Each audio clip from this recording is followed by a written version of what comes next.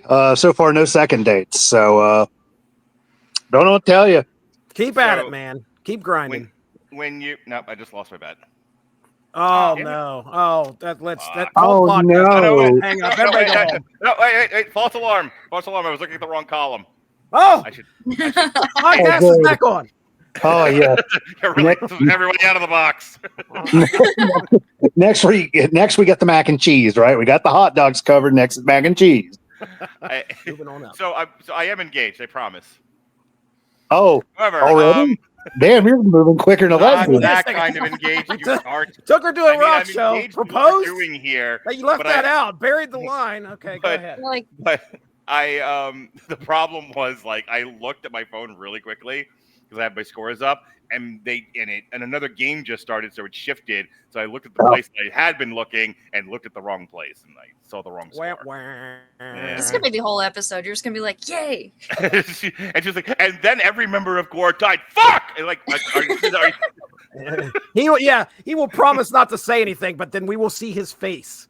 His face will all of a sudden contort, and we'll be like, "You could say something now, I guess." Where did that gun come from? How did you tie a noose so fast?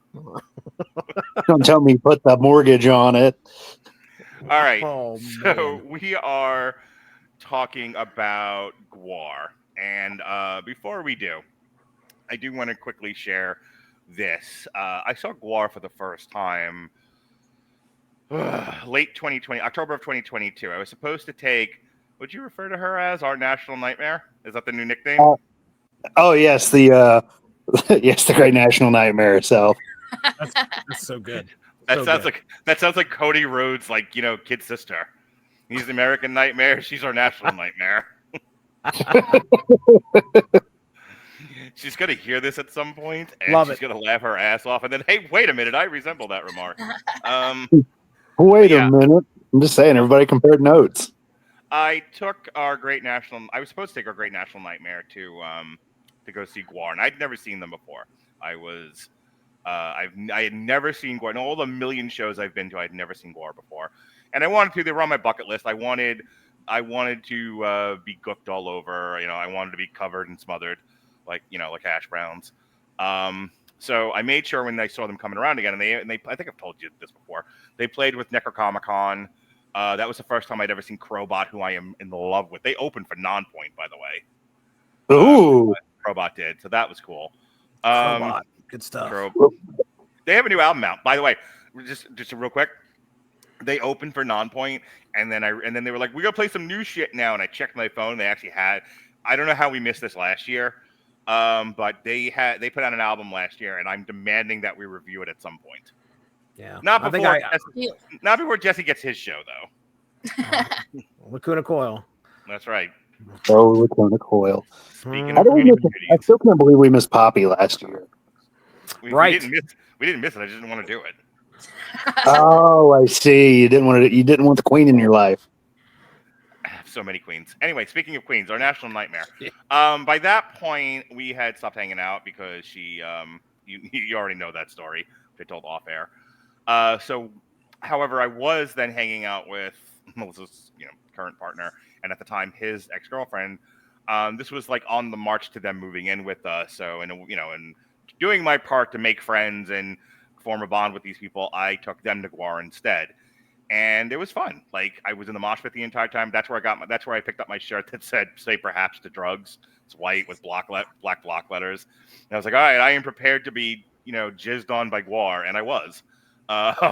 You've seen the pictures, Jesse. I am just covered in like fucking red gook. We talked about like how we didn't know how the shirt was going to go because I think you were planning on you threw it into the dryer, but something happened to Right. bake the stuff in there or something. But Yeah, it was like I threw it in the dryer to try to bake the stains in, so that even if I washed it, because I had to wash it, this thing was starting to grow a fungus that demanded to be fed. So Fungus. I'm just turn it pink at that point. yeah, so I tried to bake the stains into the shirt. It didn't work, and when I did finally wash it, I washed the stains out. But yeah, I had a really fun time seeing Gwar, and all of that to introduce the first video, and then I'll let Mick take over the show because this is her show now. it is. She walks in, she bats her eyes, she gives me a little wink, a little pinch and tickle, and I just go, "Oh, it's all yours, Mick. You can have It's anything like, you want." okay, Take over. Okay. okay. I am easily bought by a cute girl, as everyone knows. So I Jesse's laughing because he's like, "I wish you were lying." I can't say anything. I'd be just as bad. So, Oh, yeah. there was a song they played that night, and it's the first video of the night here. It's called "Fuck This Place." Before I play the video, you got any thing you want to share about that? You know, are you familiar with the song? You got any thoughts about it, Mick? That was when they were starting to get heavier. They were trying to reinvent their metal route. Mm-hmm. Because there was a lot of shenanigans that were happening before that. Because they were just like, we're Gwar, we can do whatever we want. Oh, Gwar and their shenanigans. Some might even call it tomfoolery. But yeah, I have heard this song. I like this song. Okay. I just You Go ever ahead. get fucked this place? no, I do not. All right, what were you starting to say? I was going to say it doesn't surprise me that Mick likes this group because they are so like artistically talented. I imagine that speaks to you as an artist with what they do with their costumes and I mean it's almost like cosplay on the stage. And I know we'll get into a little bit more of the history of Gwar, but I really gained an appreciation for them after watching the documentary. So yeah, and listening to some of the songs here recently, I like them that much more. So fuck this place. Fuck this place. Let me tell you how that's become the new Radulich, the new paternal Radulich family anthem. Me and the kids are in the car. I'm taking them to drop them off at their mom so they can go to school, or give for her week with the kids, and we're just chanting "fuck this place." Beautiful. Real quick, Cooper. Yes, no on this song. You heard of it? Not heard of it? Heard it before? Not heard it before? I actually don't know this one. I think I'm going to have to add it to a little playlist. Kind of like another one, which Iron Reagan's "Fuck the Neighbors." Fuck the neighbors. Fuck your yard. Lord. Let me tell you, Yeah. my son thinks that's the most hilarious thing he's ever heard. Oh yeah, that's also. I didn't choose this band for my video, but almost did. I found out there is the Texas Toast Chainsaw Massacre. And they have a song called "I Want to Pet Your Dog." I love that. That's amazing. I had the Intimidator band going through my head there a couple days ago. I was like, oh, thanks to Coop. Oh, of course. That's good country living. All right, here we go. Fuck this place by Gwar. Let me tell you how every time this comes on and I don't have Spotify up in my car, so I'm just hearing it, like that guitar lick that it begins with, I can't. It'll take me a second to place it, but I know that guitar lick. It's from a different song. Oh man, these guys frightened me as a kid. I was terrified. You knew them as a kid? Yeah, they're all friends of mine. God damn you, Starcher. Let's hang out with these guys on the weekend. They're all from I Marietta, was Ohio. still scared, but They you know. hang out at the comic book shop. Playing D&D. Yeah. They would though. Yeah, I I mean they're knew from they're- Virginia. It's not far. No, they're not. I knew of their existence enough to where I was like, going in a record shop or someplace to pick up my Bone Thugs and Harmony CD/tape or whatever. There's Gwar sitting over there. I'm like, my gosh, I hope I never listen to metal. And, Now look at you. yeah, Thank now you. look at me on a retrospective. But yeah, I was terrified of these guys. And I know I've talked about how, as a Christian, with the Christian upbringing that I had, this would have been sacrilege. If Weird Al can't, be accepted in my house, how far is fucking Gwar going to get? This seems a little beyond the pale. That's just like my parents would have lit my room on fire just to burn the tape. That's what would have happened. The whole house has to go. I was about to That say, sounds like fire. who's to say that the house isn't already on fire as soon as you hit play? The good That's Lord true. smite thee down. Right, dude. Right. Right. But yeah, they terrified me. This was before I even, knew what these guys were all about. And that was recently. Me and Mark covered some Gwar comics on source material a couple years back. And that's where I was like, man, these guys are hilarious. I think that's what really sticks out to me is how, number one, they're over the top, but they all got characters. And I mean, just look at what they're doing on stage here. They're spraying everybody with fluids. Just put it that way. Hello, Natalia. If you don't open your mouth at a Gwar concert, you're not there for the real experience. Oh my gosh. 110% correct. What are you doing? Some very hetero, testosterone-filled, manly men. We're all going, You're all doing the Popeye.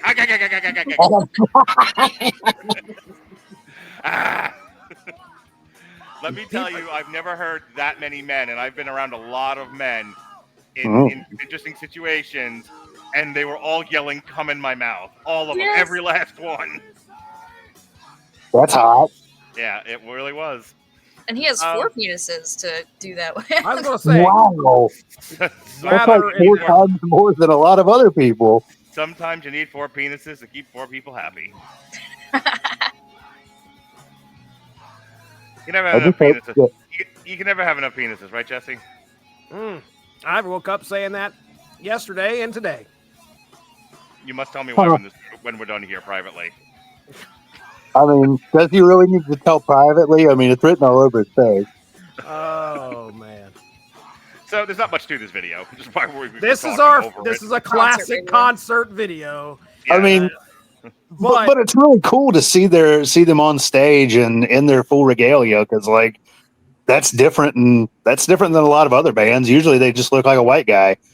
These guys look like really weird white guys. That is the Gwar experience right there. I mean, I think you saw the chainsaw a little bit, and that spewed a little bit of blood. But the only thing really missing from that video was the full what's the penis? Like the codfish Cthulhu? Yeah, something like that. And it's spraying it into the crowd, and and the aforementioned men all going, that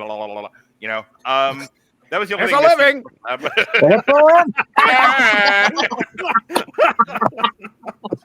You need to find that clip so that we can put it on here, so that that's one of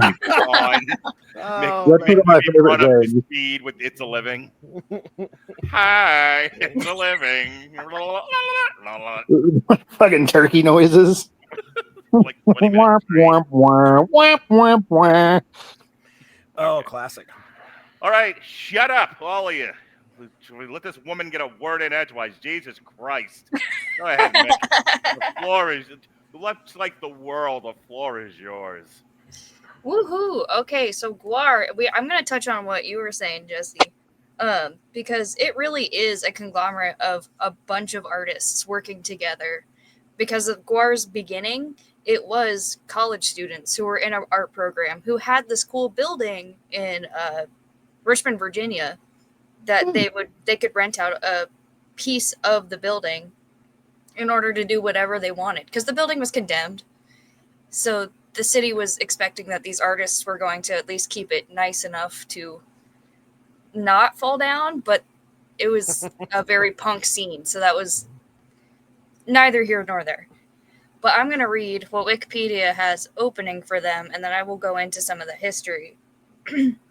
So it says, Gwar, often stylized as Gwar in all caps, is an American heavy metal band formed in Richmond, Virginia in 1984, composed of and operated by a frequently rotating lineup of musicians, artists, filmmakers, collectively known as the Slave Pit.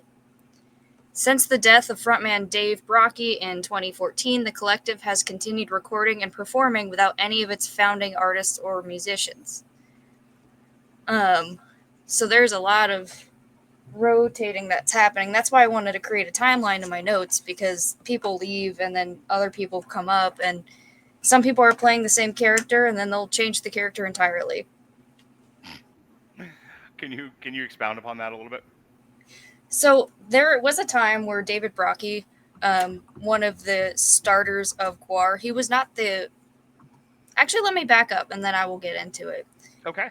The whole idea of Gwar and who they are and why they look the way they do is because of Hunter Jackson, who was really into this comic thing, and he wanted to make sci-fi movies. So he had these ideas and sketches of things that he wanted to come to life. So it'd be costuming, it'd be foam, it'd be props and whatever. And they were also in a band called... I wrote this down for a reason. Don't tell me now. I got this. Is this Death Piggy? Yes. Thank you, Death Piggy. And Gwar's first appearance was they thought it'd be funny to open for themselves. That is funny. They're As hilarious.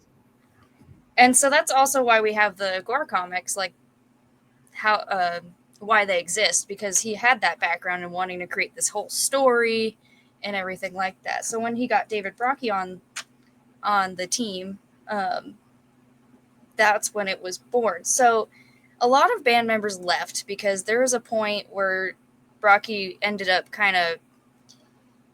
he was a very energetic man who did dive into a lot of LSD, and they saw his progression and didn't want to see the end of it, or they were annoyed that he was trying to take the whole show for himself, because he kind of embodied this character of Odorous and ran with it. But there was a story that was also in the documentary, which I thought was really funny, that there was a whole tour sequence, like the entire tour, Brockie impersonated the Terminator. And he did not break character the entire time. Nice. What the fuck? So, and of course, there are 2 deaths in Gwar's history, too. We have, what's his name? We got Corey, who was the last Flatimus Maximus. He's the version 3. I wrote it down that way because there was 2 others before that, who died in 2011. And he wasn't really in the band all that long. He just got brought up after the former Flatius Maximus left. And then I can't remember if it was an overdose or what happened, but it was on tour. And so that kind of rocked everything. And that's, from what I can see, the progression of when they started making new characters for these people coming in, because it would almost feel like, not a disrespect, but these big people in their lives die, and they don't want to just erase them and Right. do a whole new person in the same suit. Yeah. Makes So sense. that was the birth of let's see, what's his name? I lost my bet, by the way. Faustulus Maximus, who is a relative of him. Okay. And same as when Odorous died, then that turned into... what is his name?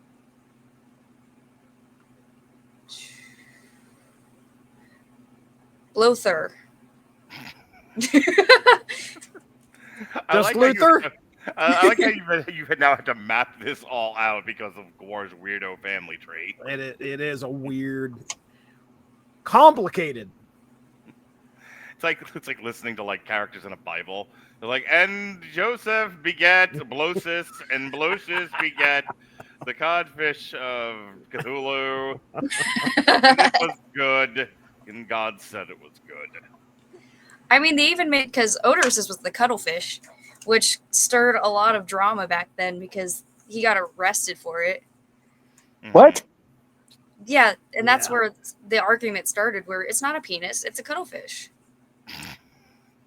Sure it is. Wink. Interesting. Yeah, I'll never look at cuttlefish the same again. but you could even buy Odorous's cuttlefish, like a model of it on Bad Dragon right now. Nice. And I will say I do own it because I had to have it. When you I had to have it. before you were I had to have it. Before you were involved as you are, did you bring dates home and be like, would you like to see my cuttlefish? It's just like I worry about this closet that gets opened up. You know, she's. I only open this up if I trust you, okay? But here it is. Get ready. It's like that's like the most tame, seductively, that's the most tame thing. She's like the guy that like, would you like to see my etching? She's like, would you like to see my cuttlefish? You want to see my cuttlefish? Just like drop it out of pants. Oh yeah. Whoops. Guess who's getting lucky tonight? And your date leaves a date-sized hole in the wall. You don't even ask him. You just have it sitting out. Just kind of, as you're handing him a drink. Would you like some tea? Fucking looks into bedroom, sees it above headboard. All the blood leaves his face and goes directly to his finger. He turns and Mick's like right in his eyes. I have high expectations of you. Oh, God. It glows in the dark too. Perfect. That way you will never lose it. God, if I had a nickel. When you were bringing up the like, do you bring home dates? Like the first, I picked up my mail and I had to go to work, so I opened it when I was at Spirit, and I showed a couple of my coworkers immediately because I was like, look what I got. Chasing them around the store. I'm not interested in your cakes. No, come here. You know, like the guy who has pictures of his kids in his wallet just shoving it in people's faces. Look at my cuttlefish. Like, oh God, I'm not supposed to get cuttlefish in that eye. That's what I do with pictures of my cat. Look at my picture. Look at Dave. All right. What else you got, Toots? Okay. So, like I was bringing up from the video, like they've kind of tried to go back to the metal aspects twice. Because there was a point between 1994 and like 2001, they were kind of doing the goofy thing. They weren't strictly doing metal or rock. It was just they had like a somewhat rap song that was happening with Skeezy. Can I tell you how I've been listening to the This Is Gwar playlist on Spotify? How many of their songs don't sound like metal? Yeah. Like fuck this place is heavy enough, but like Saddam Go is hilarious, by the way. Yeah. Also not metal. There is a brass section that pops up in there, and I was like, "What is? Whoa! Wait a second." Yeah, it's like somebody went on Suno and tried to do a blend. Jessica knows all about that. You know, like the Salmonizer, not metal. Like you would think, like so. I'm going to let you get back to your notes, but that's one of the things I really noticed. Like you look at Gwar and you're just going to assume they sound like Cannibal Corpse. Like this has got to be the most good, guttural death metal sounding. Kill your mother, kill your father, run your sister over with a blazer. Fucking metal band you've ever heard, and then they get out there and they're just like scooty doo doo doo doo doo doo doo doo doo doo. Helen or Fields forever. Like what? while killing politicians on stage. Yeah. Like, so I'm going to read this to you guys, and then I'm going to shut up. But so my girlfriend asked me tonight. She's like, "What is your podcast on tonight?" And I go, we're doing a Gwar retrospective, and this is one of these people who she knows what she likes, what she likes, and she knows what she knows, but she's not like deeply invested in the nerd culture the way that we are. So some of the stuff she has no fucking clue about. So. I said, we're doing a retrospective of the band Gwar. She's like, never heard of them. And I go, they are a weirdo metal group. They dress in costumes and spray goo into the crowd and do gross puppet shows. It's awesome. And she was just like, all right, have fun with that. Like, you're not wrong either. It's like, accurate and sucted. You should just put that into Wikipedia. The shortest Wikipedia entry ever. Just like started in 1984. Well, and then continue with that. How else do you describe them giving like assaultive abortions to a puppet on stage? Right. What if we put the description of Gwar into Chat GPT? Whoa. We'd get a user error. That's what we'd get. Right. Like, I don't even know what to do with this. ChatGPT suddenly turns into a very southern black woman. Y'all need Jesus. I'm like, oh boy. Oh Lord! I ain't even playing. All right, there. It spits out a sermon. Yeah. And Jesus said it was good, and so it was good. All right. Speaking of Jesus, go ahead, Nick. But the first time they tried to revisit the metal sound was when they introduced Bone Snapper, who is Bob Gorman, and Sporg Destructo, which is Matt McGuire. But they ended up, one of them is guitar. I believe the other one is bass. But they just wanted to play something heavy. Mm-hmm. Just really get back into it. So that was more in Violence Has Arrived, their 7th album, is when they started that back up again. And then they, I think, in my opinion, they kind of relaxed a little bit and then went back into it.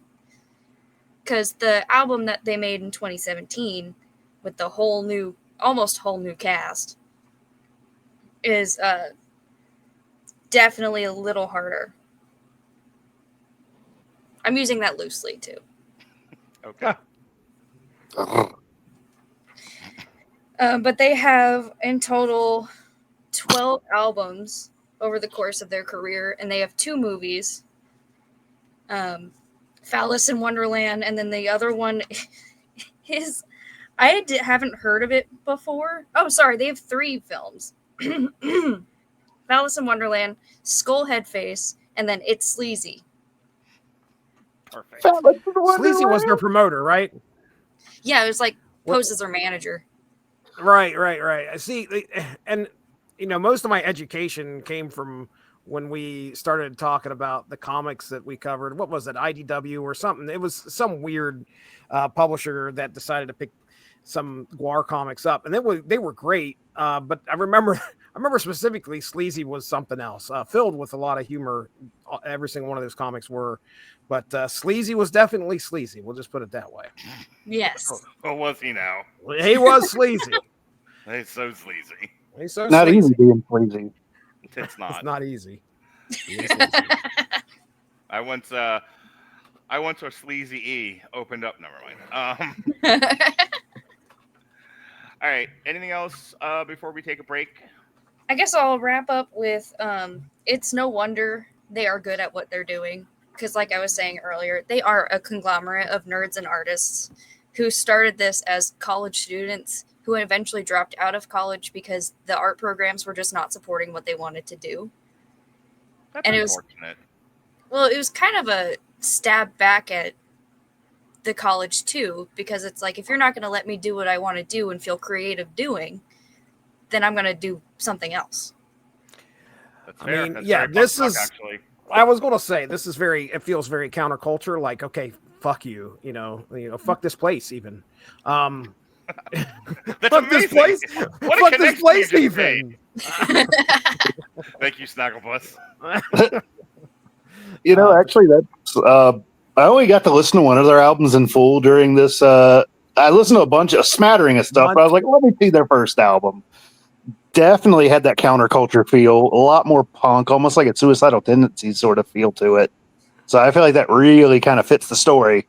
Right. Yeah, because that's how they started. I think if you drill down into Gwar, Gwar is performance art.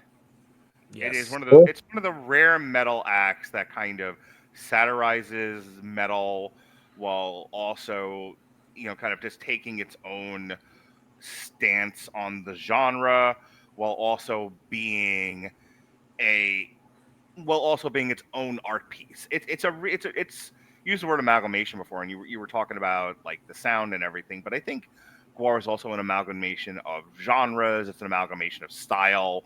It is everything that performance art, is supposed to be. It's challenging. I think it's very easy to kind of look at the puppet show and go, "Ew, gross," and you're just being, and you're being provocative for the sake of being provocative. But I also think that that's sort of the point of art. Art should be provocative. At least some of it should be. Art should be challenging. It should absolutely kind of take the alpha and the omega and shake it up. And I think that's what Gwar was very successful in doing. But I also think that also works against them because people then write them off. They're like, okay, the costumes and the nonsense. Like you look like Kiss on acid. We do. And I can't take any of this seriously. And then you miss all the good things that Gwar has to bring to the table. And I got all of that while they were spraying goo into my mouth and eyes. This all came to me as I stood in front of him with this giant monster penis going, "Ugh," and I'm going, I thought about what importance Gwar plays in Western culture. Gwar has earned a spot that they could do whatever they want. Indeed. All right. A G spot, if you will. Staying with you, Nick, tell us about this first video. So when we were talking about their different genres, this is definitely when they were dabbling in jazz. What the fuck? Yes. Do you like jazz? You like jazz? You like So jazz? I think it's a fun song. It makes me laugh. By the way, when the first time you said that when I brought the clowncore thing, were you getting the "do you like jazz" thing from something, or you just sort of said that because it sounded funny? It's from the B movie. The B movie. You like jazz? You like jazz? You like jazz? Okay, well, I've never seen it, so I just thought you were just making some funny shit up.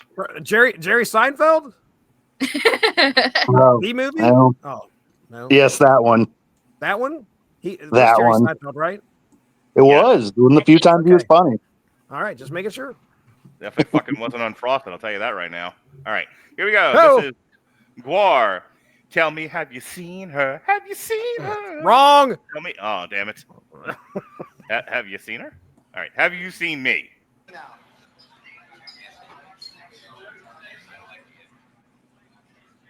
Okay. Now, I don't think I've heard this song. I have definitely not heard this song.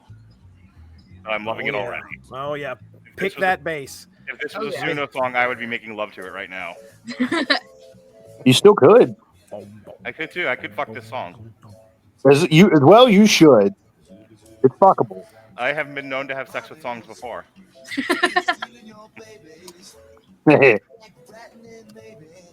All right. This is fucking hilarious. This is amazing. Oh, wow. It's the best. I never expected this.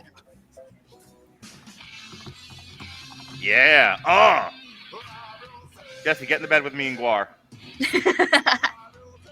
Oh my goodness.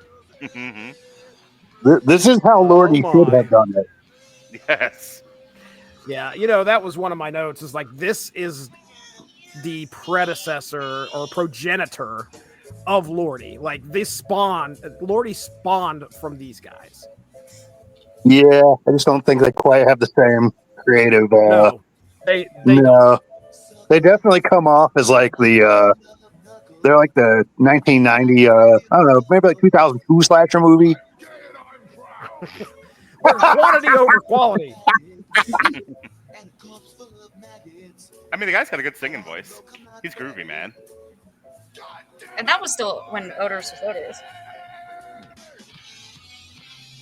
Wow, I'm looking over these lyrics as we're listening to the music Tell us video all here. about it, Jesse. Nope. Oh, come on. Give us a little taste, a little nibble. Oh, no. Are you worried your childhood home's going to light a fire as soon as you speak? Oh, wow. I'm worried that this is going on the internet and I will soon be canceled. You're already on a list. You're on this podcast. Yeah, trust me. I should be aware. Oh, no. They're using liquid in a music video. This is not going to go well for me. Oh, is that a giant penis? What is he doing? No! I think I've seen this one before. No! Brazzers, is that you? That's not. A lot of the porn I watch starts like that.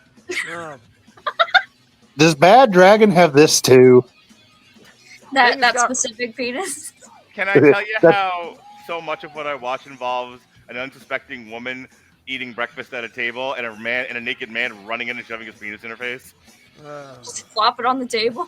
They are doing drugs. There's a running joke with me and my friends because my stepdad once said to me, I was talking to this girl at work. He goes, "Oh, you're just too nerdy," and he's like, "You should slap your dick on the table and ask her, is that nerdy enough for you?" And I agree with that, actually. Yeah, and that's kind of what I think of every time somebody slaps their dick on a table. What can I say? It's power move. And it is. It's a bold strategy, Cotton. Always establish dominance. That's what Jesse does. Oh. That's why Jesse works at home now. All bets are off when I smack my penis on the table. Yeah. Well, Well, yeah, 'cause, that's the precursor to you pulling out the codfish, or the cuttlefish, rather. Yes. I mean, Mix pulled her dick out. Oh, something bigger and worse is coming. You just wait. Run, Johnny, run. This is only one. I've got 4 in the back room. there's room for more. But yeah, that's why Jesse works at home now, because he was like pulling his dick out, not for sexual reasons, but to show the women who's boss. Where They were like, we're going to send you somewhere where you don't have to wear pants. You are now going back home. You can no longer put your penis on tables. Or you can Joke's put your on penis them. on all the tables. That's right. Jesse just keeps it out the entire time. He's like denying. I got a small table right here, right now. Oh, I'm happy that's where that sex phrase went. That's how Jesse. That's how Jesse denies unemployment. He just puts his penis on the no button. Not even gonna say. Much like that video, Clowncore. I learned it all from that, actually. It's like a beanbag sitting on a stool. Well, that was fantastic. That video was great. I don't say this often, but that was worth doing this podcast for. Yeah, I would. Oh man, I'm glad I didn't know what I was getting into when we started that. I'm so glad. Mick, if you may I tag in? Sure. All right, hot tag. So, all right. Oh my God. So there are, as you said, several albums here. There's Hello, Scumdogs of the Universe, which has a lot of stuff that they're famous for, such as The Salmonizer, Sick of You, Slaughterama. It's kind of skipping down here. Sexecutioner. The Scumdogs of the Universe was ranked number 90 on Loudwire's top 90 hard rock and metal albums of the 1990s list. Getting back to the list here. Then we have America Must Be Destroyed, This Toilet Earth. Ragnarok, Robert Winfrey's favorite Thor movie. Carnival of Chaos, We Kill Everything. Yes, you do. 2001's Violence Has Arrived. It certainly did, Ollie. War Party, Beyond Hell, Lust in Space, which is the best place to be lusty, if you ask me. Oh yeah. Nobody can, because in space, no one can hear you cream. That is correct, sir. No truer words have ever been. Coop has killed himself with his own joke. And he's down. 1, 2, Oh, 3. Kick out of shit. right.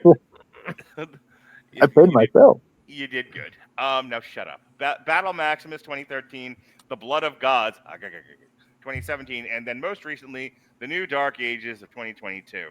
Gwar has been nominated for 2 Grammy Awards, but lost to Annie Lennox and 9 Inch Nails, as we all do. Phallus in Wonderland was nominated for Best Long Form Music Video in 1993, and SFW was Best Metal Performance 1996.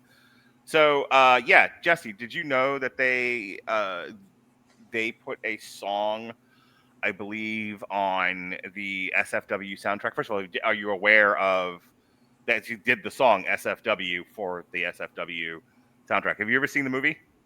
No. So SFW really sounds like safe for work. I assume that is not the case. It stands for so fucking what, you dork. Oh, okay. All right then. That's what I was wondering. I was like, safe for work. I was thinking that they're trying to be ironic and funny again. You know, so SFW or So Fucking What is a 1994 American black comedy film directed by Jeffrey Livingston. God, it's been years since I've seen this. It's based on the 1991 novel of the same name, written by Andrew Wellman. It stars Stephen Dorff and Reese Witherspoon. Ooh, Stephen Dorff. And this is one of those.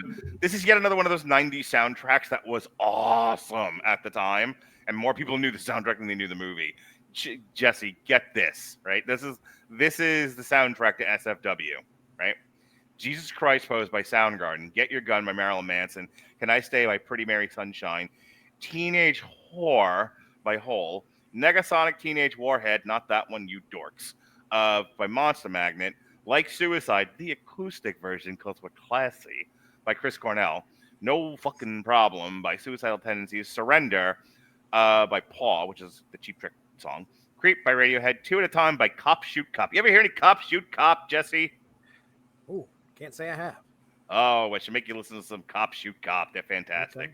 All right. Then. Say What You Want by the Babes in Toyland, and then SFW by Gwar, which is a great song. And then Spab and Janet Evening, The Green Room by Graham Revell. So Have that's soundtracks like that just disappeared off the face of the earth? Oh yeah, they did. That is a lost It art seems right like it. there. God. I miss those. I don't know if you know this, Mick. If this came up in your notes at all, but Gwar's a little controversial. Controversial. Jesse. Controversial. Just a little bit. Controversial. Oh, In 2014, Gwar came under fire for scenes at the Soundwave Music Festival where Urungus beheaded an effigy of then Prime Minister Tony Abbott. With Look, the they just have a list of people that are getting at that concert, and Oh, yeah. I'm sure Yeah. it was that day they decided. Yes. With the effigy then spraying fake blood into the audience. They also came under fire for slicing the breast off an effigy of Queen Elizabeth. By the way, cutting the boobs off at least one woman per show is a very Gwar thing, because I saw him do it at the show I was at. Yeah. So on the Queen Elizabeth one, did it just like kind of roll out into the audience? Just kind of plopped onto the stage. Somebody do a snake. Wet potato right there. So, Jesse, I don't know if you've ever been to one of these before, but from 2000, no, you don't leave the house. I think I'm going to go in June. You to should. go. I think I'm going to go. Oh, yay. Take Maybe a I'll picture come- before and Maybe after. I'll come visit you and I'll go Okay. with you. All right, then. From 2009 to 2016, Gwar hosted an annual festival in Richmond, Virginia called the Gwarbecue. The festival boasted of barbecue, rock and roll vendors, and a haunted house of sorts, which bohabs can visit to be spewed and bled upon. Oh, my favorite. And live music. Held at Haddad's Lake, a natural water park in Richmond, the Gwarbecue quickly grew into a destination event, having hosted bands like, and this is why I read this, Clutch. Yeah. Yes. Oh, wow. Yes, sir, Jesse Aloysius Starcher. Clutch. Down, as in Phil Anselmo's Down. Okay. It's good stuff. Dead Earth Politics, the Cancer Batch, do an awesome cover of the Beastie Boys' only song, Sabotage. Hi, Robert. And the Dickies. At the 2014 Gwarbecue, the first since David Brockie's death, the singer's Urungus character was given a Viking funeral, with his stage costume burned on a funeral pyre at Haddad's. Like, oh, that's cool. It was epic. I wasn't there. I saw a video. Okay, I was gonna say you want to. What year was this again?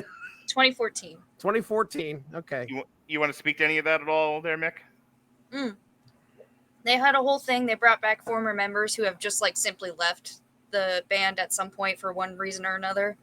Everyone came back to send off, and even the chick, Gwar woman, the Volvatron.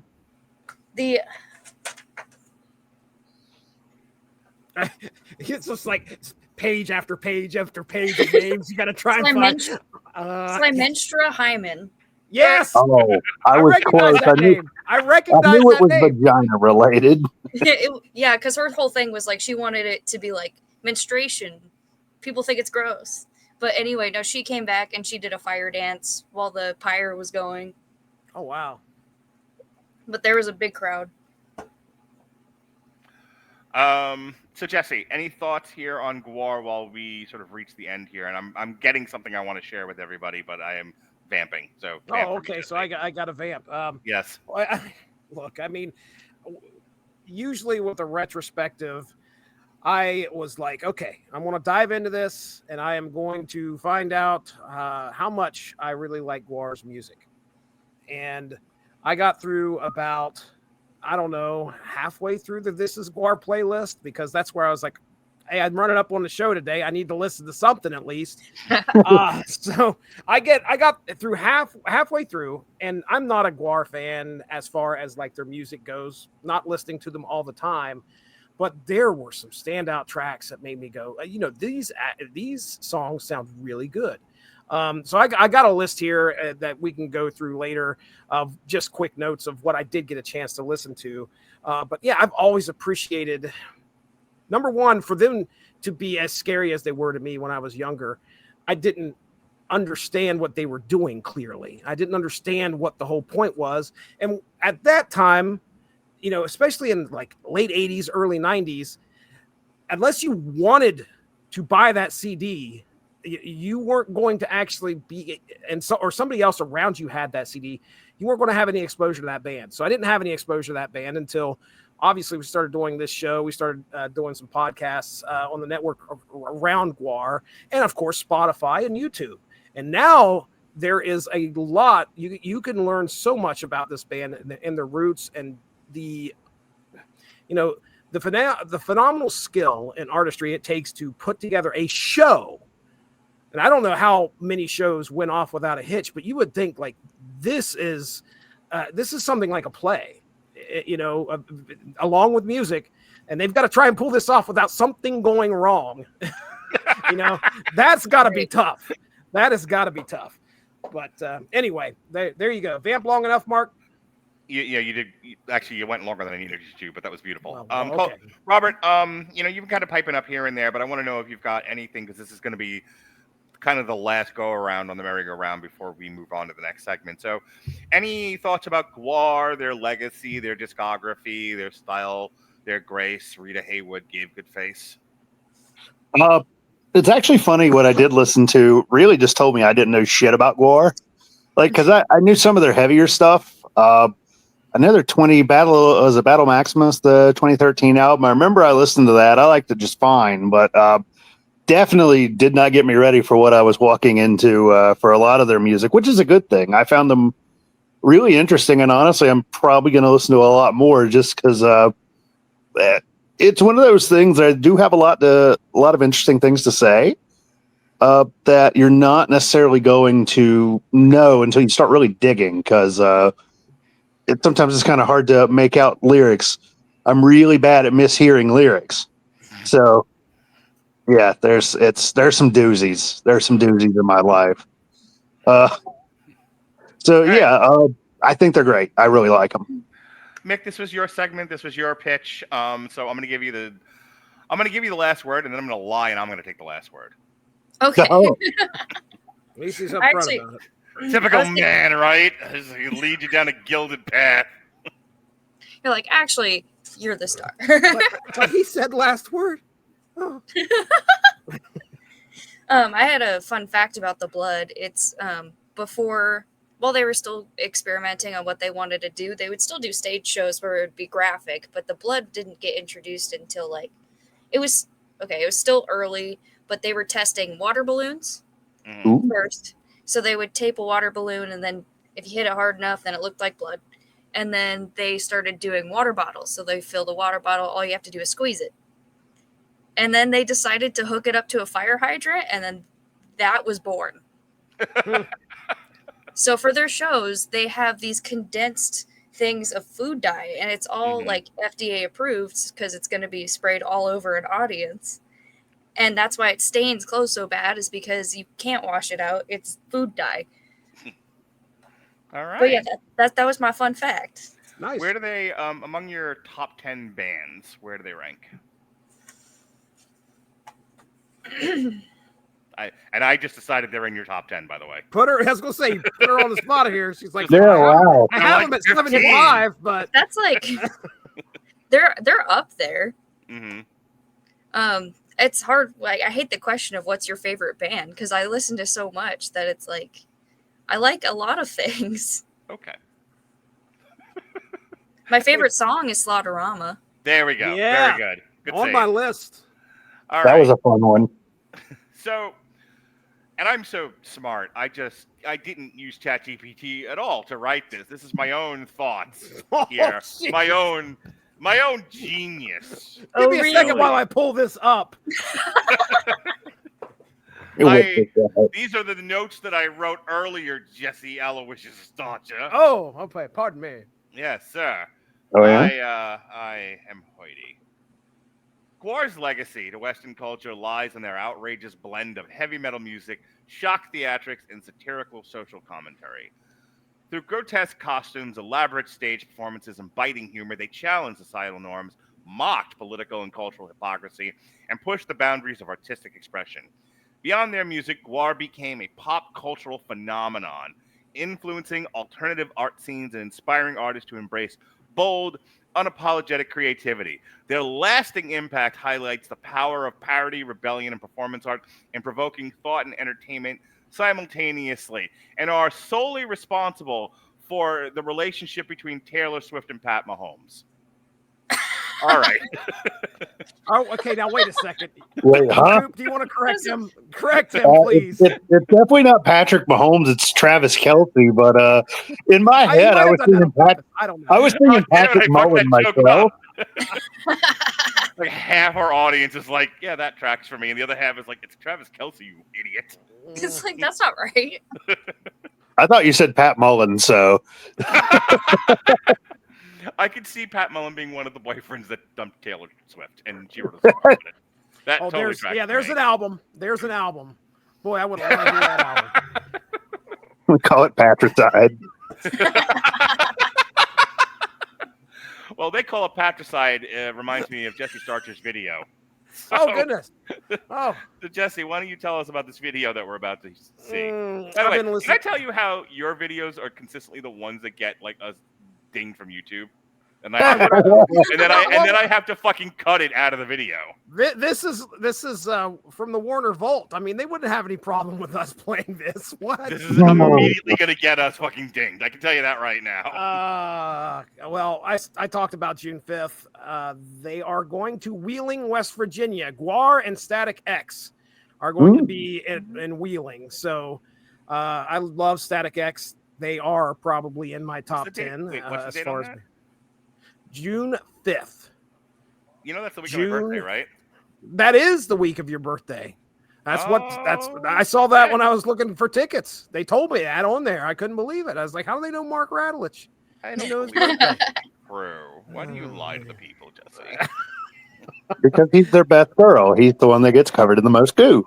Let's see, June 5th. June 5th, Wheeling, West Virginia. Is Genosha? Which is it? The 5th or the 6th, pal? Look, dude, do you have the Chat GPT in front of you? No, because Okay. because that last bit was all me.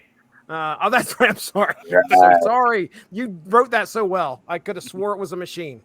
I'd tell you just to look up on your internet there, but I'll double check because I just looked at it before I got on here. But I'm pretty certain it's June 5th. If it's either the 5th or the 6th, I can't go. First of all, if it's the 6th, it's the same night as Metallica in Tampa. Oh, well then. Yeah, I got a little bit of competition. That might be why Static X is playing Wheeling. Okay. Anyway, you were saying I completely interrupted you with my own shenanigans. Oh, well, Mine's on the 17th of June. Of June? Okay. Yeah. They said that too on there when I was looking at tickets. I couldn't believe they knew you.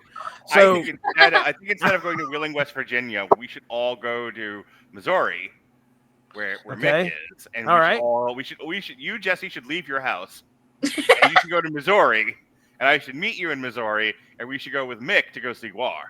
To go see That would be Gwar? fun. That would be. So they must be on a little bit of a leg of a tour. Go ahead. I didn't get to come to Missouri, do I? Fine. Is Coop invited? I was going to say. Are we gonna invite him? I was like, nah, I'm going to invite myself. Hi, guys. Fuck up your sex party. Yeah, I was going to be like, if you're planning on banging that night, you have to tell Coop to leave. Because he won't. I mean, I don't take offense. I just need direction. Well, they're in St. Louis, Missouri on May 28th. And then they're in Wheeling, West Virginia, June 5th, which is the day before Metallica. And then no, I don't see anything else, Mick. KCMO it's at Grinders. It's June 17th. I believe you. That's what I was saying the date, not my birthday. My birthday's in April. That's not gonna work. Oh. Well, my joke fell flat. Unbelievable. Are we ready to watch this video? Jesse says, fuck all y'all. Fuck this place. No, I'm trying to find this fucking show that she's talking about. Oh, yeah, no, I see it. Yes, East Kansas City, Missouri at at grinders. Grinders.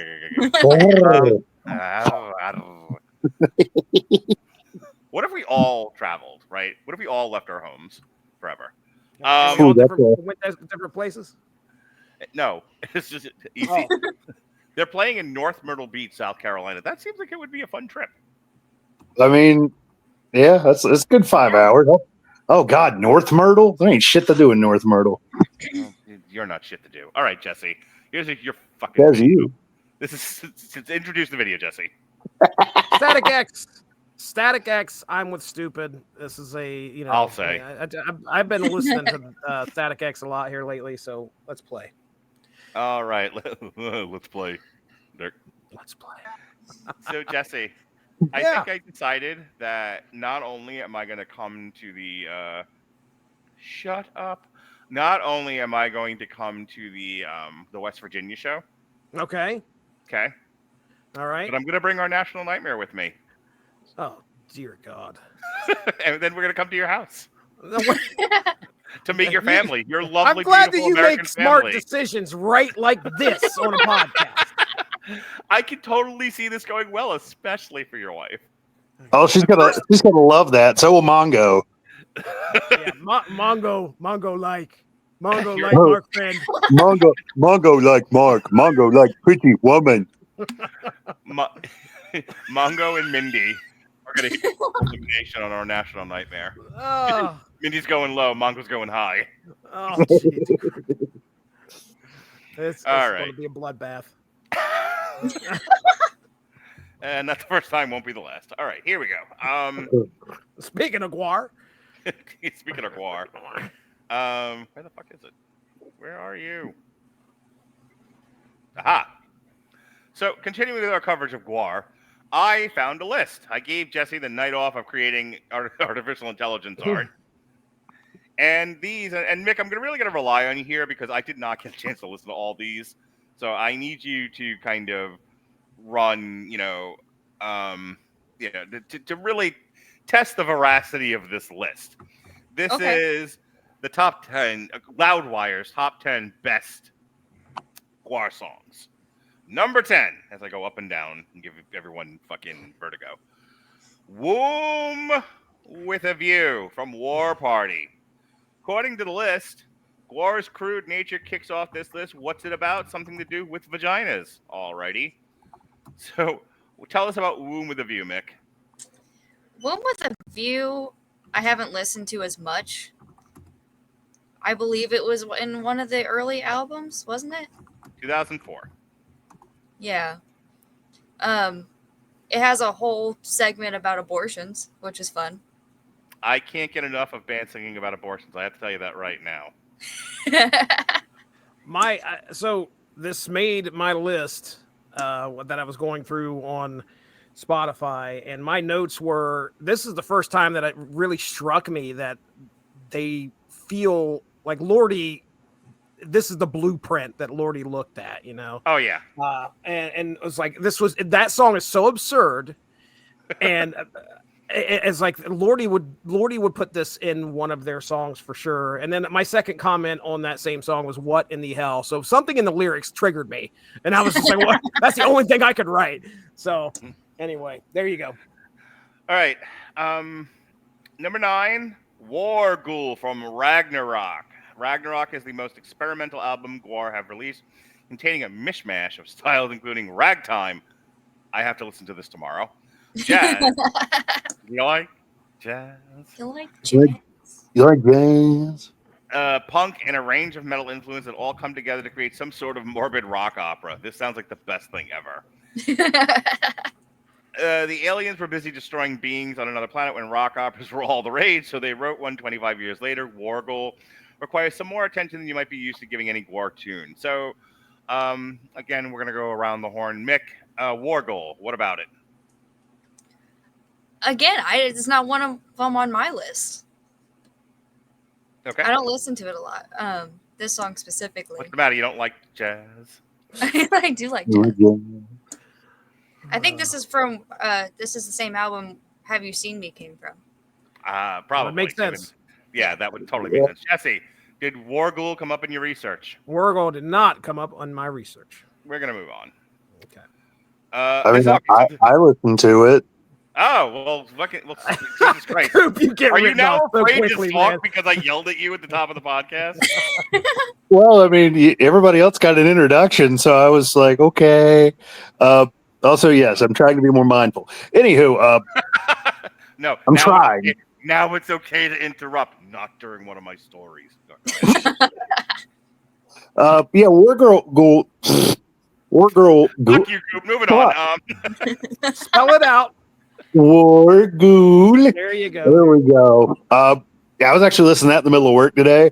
It's a fucking banger. Really enjoyed it. Had a really nice beat. If I'm not mistaken, I can't remember what song it reminded me of when it started. I was like, wait a minute, I know this one.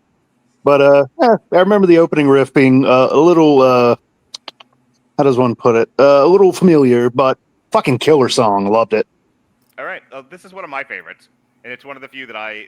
So again, if you go to Spotify, if you go to your Spotify machine, and you look up Gwar, and now Spotify, if you don't know this, is not a sponsor of this show, but also makes these This Is playlists. So like if you go you want to listen to a smattering of Metallica, get to know the band, its various songs, it creates a playlist for you called This Is Metallica. So here's the one that This Is Gwar, and the second one on here is Saddam Agogo. Also, and Jesse, you used to do this. You used to give us this kind of information. This is what you were good for. If you look at if you look at Spotify's top 5 songs by terms of plays and popularity, Saddam Agogo is number 2 at 3,886,478 plays. I love this song. I think this is fucking hilarious. This is another genre fusion mishmash of a song. So Saddam Agogo from This Toilet Earth, which is my favorite album name ever. This band has never been one to take themselves seriously, which could not be more evident on Saddam Agogo. This song is a ska-inflected metal tune.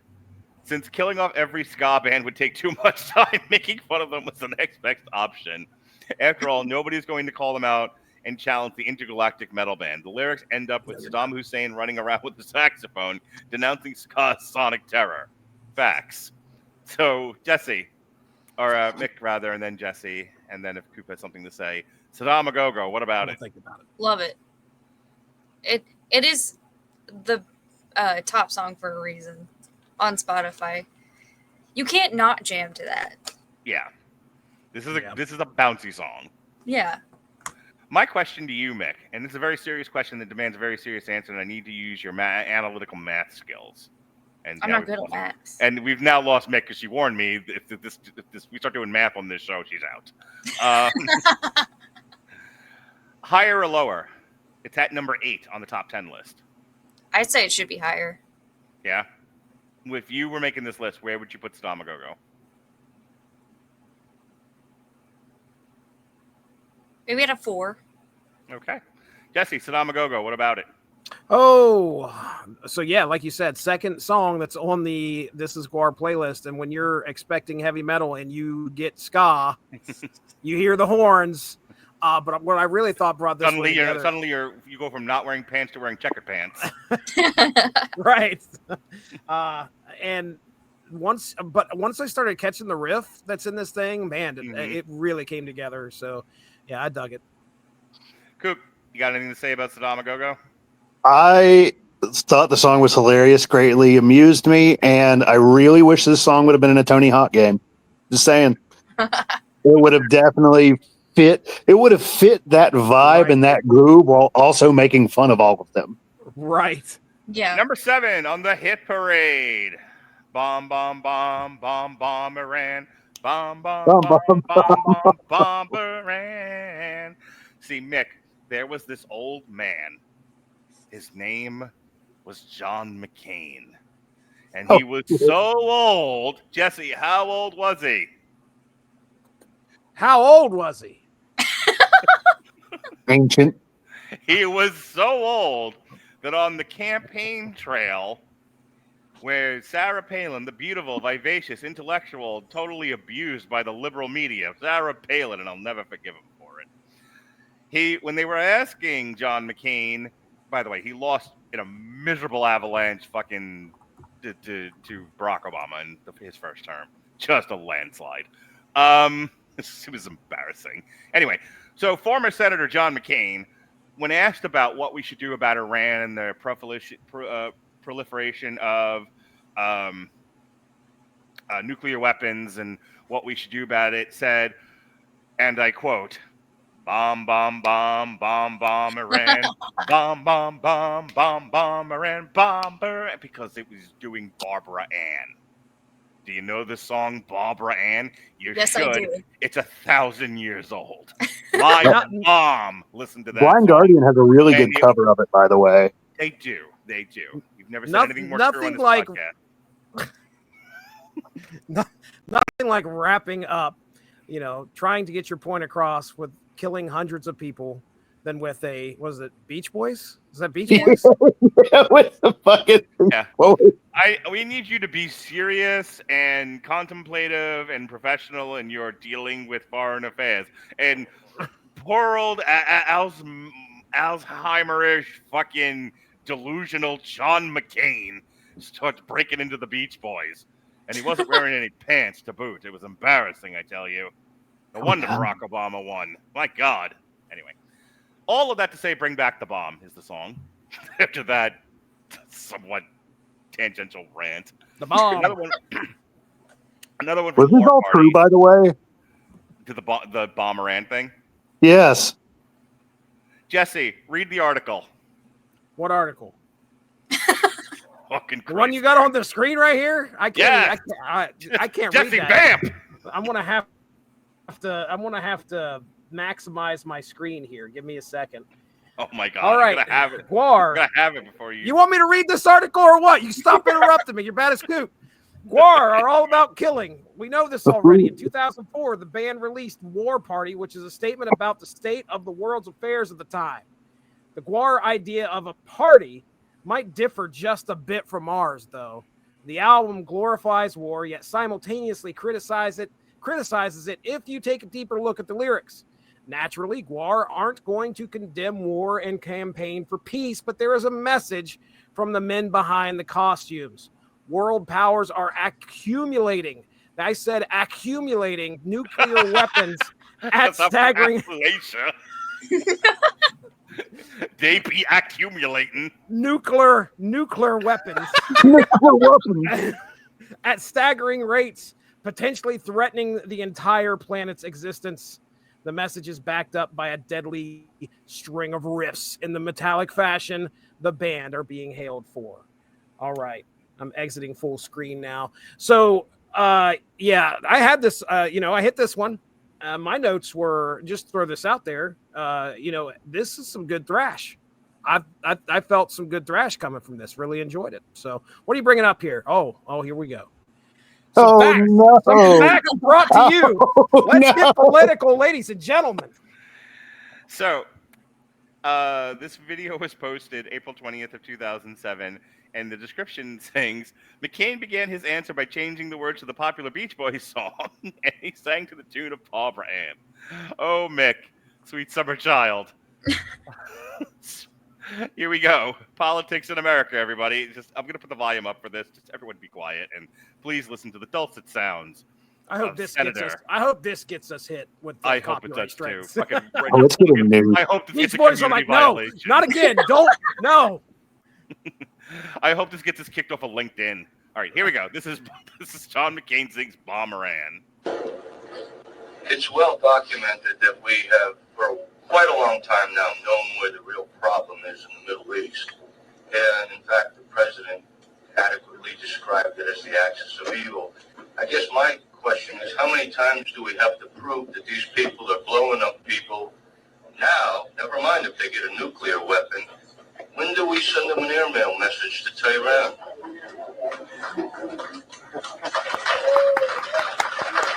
Good answer.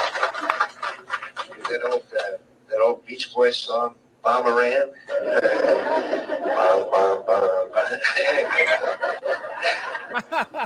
Killing people.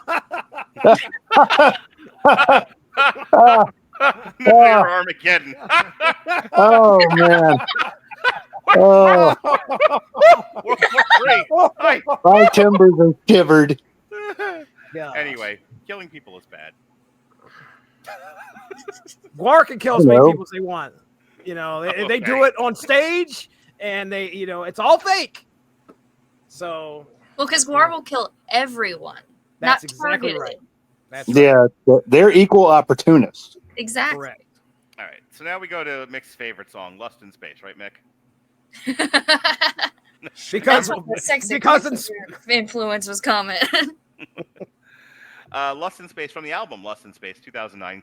Gwar were on a roll. Gwar were on a roll with a streak of albums that saw the band become a heavy force and undisputed talented musicians. They continued that streak with the superb "Lust in Space." With the title track kicking things off in a climactic fashion, the album is the apex of Gwar's compositional skills. The band switches between straightforward ripping metal riffs to fantastical lead work that textures the song and gives off the feeling of space, the final frontier. All the small nuances in Lust in Space thrust the song to the next level and set the bar impressively high. Mick, what about it? It has a good progression to it, but I also love anything that they do that requires like them over sexualizing things, because they they pull it off so well. I feel like a Gwar porno shouldn't be viewed as, you know, porn so much as it should be viewed as like a student art film.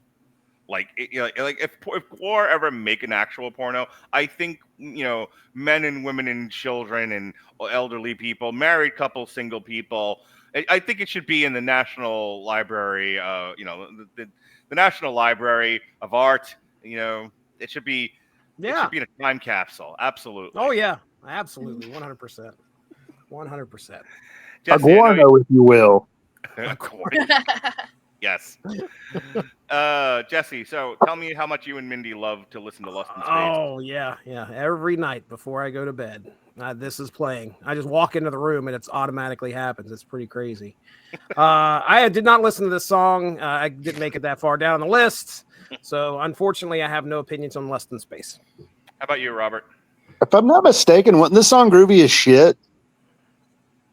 Yeah. Now I remember listening to this because I was listening to it while I was putting up a bunch of boards. That's always fun because you never get bored. But yeah, no, I thought the song was groovy as shit and definitely made me want to see them in their own version of Lost in Space with penises. I think you should have had penises to everything. Star Trek, the motion picture with penises. With penises. Revenge of the Sith. Oh no! Schindler's List with penises. The Brutalist with penises. Oh my God, there's so much penis in the Brutalist. Anyway, Abyss of Woe. Speaking of penises, Abyss of Woe from Violence Has Arrived, 2001. Abyss of Woe opens with a staccato riff that gives us way to a full band ooh ooh oh ooh ooh ooh chant. The lead work that is played under the chorus swings perfectly with the trade-off between gang chant and the late odorous arungas. The second full song on Violence Has Arrived immediately lets fans know the band have stepped up their game musically, achieving the most impressive guitar work yet at the time of this release. So, Mick, any thoughts on Abyss of Woe? The article already said what I was about to say, because that's exactly right. That's when they were trying to get heavier, but that's also when they got a new guitarist. All right. It's a good song. Boys, you have any thoughts, or can I move on? Okay. I immediately thought of Blossom. The movie? With Joey Lawrence going to Abyss of Woe. Sitcom? I thought you were going to say Blossom with penises. That was the last song. Oh boy. Abyss of Woe. Come on, man. Whoa. If you have nothing to offer, shut up. Only 90s kids. That's all. Yeah. And here's Mark. He's sick of me. Sick yeah, of really. Here's my favorite song that I didn't listen to. Sick of You. I might have listened to it. Let's see. Hang on. I got pretty far into this list. Let's see. Did I? Yes, I must have listened to Sick It's of You. got to be. because I think that was the top one. It's the number one popular It's the song. very first song. To say it, I had to have listened to it. It's the fucking first song on the top 5. Dirk. Yep, and it's the first song on This Is Gwar. Yeah. So I'm dumb. So Sick of You is great. I love it. If you're sick of this list, then Gwar is sick of you. Hurt, Dirk. This popular Gwar song is rarely omitted from a set list. The playful surf rock leg lead is undeniably catchy with a sing-along chorus that makes for a highlight at any Gwar show. Despite its brevity, Sick of You packs everything together rather well. Nick, sick of you. Sick of it all. Step down. Sick of all y'all. I love it. Right. Love the song. They always play it at concerts. It's definitely a fan favorite. Yes. Jesse, sick of you? It was funny. I had a good time listening to it. That was my notes. Robert? Pass. Really deep. Okay, great. I actually almost sang that song at a That's- talent show in like middle school. That's been fantastic. You've been like one of my kids singing Detachable Penis at a family pizzeria. Wait, really? Oh, I never told you that? No. Oh, yeah. A year ago, I made it a point to want to take my kids to start taking my kids to karaoke. And a lot of the places are bars, and they don't want kids in there, especially after a certain time. So I was trying to find a place that did family-friendly karaoke, and I found one.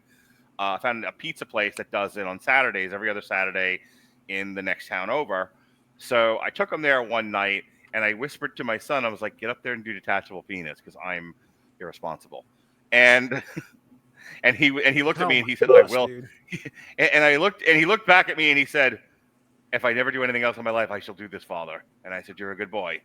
And in front of elderly people and a shocked pizzeria crew, this 10-year-old boy sang Detachable Penis by King Richard. Memories were made. Yes. Another core memory. Changed the lives of everyone in that pizzeria. Better I have or no worse. idea. Like, Whether they want it or not. who is that boy's parent? It's me. I told him to do that. I did. The one recording him gleefully. Actually, I wanted to ask you: is Sick of You too low, too high, just right? Mick. Yeah, I'm thinking. Okay. I would rank it lower. Oftentimes, people don't know if I'm talking to them or not, and I have to literally say their name. I would rank it lower than Sadamagogo, but not by much. So I would say 5 or 6. All right, fair enough. Jesse, any thoughts about Sick of You before we move on? Nope. Go ahead and move on. Robert? Pass. Great. All right, we're into the top 3 here, and the first of the top 3 is The Road Behind. Interesting that this is top 3. From America Must Be Destroyed. And I'm sure after the last election, there's a few people that believe that. It's a surprisingly diverse album, with The Road Behind coming as the biggest shock toward the end of the album. Gwar realized ballads are stupid, all right, and wrote their own to make fun of them. Perfect. What do you think of this one? Yes, they did. I love this song so much. My favorite line of it is "Sad Will, baby." Jesse? Yeah, I remember when this came on and the whistling started, and I was like, what are we doing here?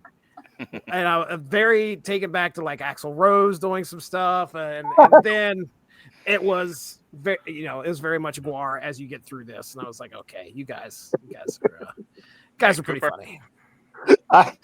When this came on, you could have heard the record scratch in my head. Like, what? Wait What a second. Nani? What the fuck is going on here? Where did my Gwar go? But yeah, that song, it was funny as hell. Like I was tickled and I was pink. There are 2 spots left, Mick, and you're a big Gwar fan. Ooh. What do you think is number 2? On my personal list? No, on this list. On this list? Yes.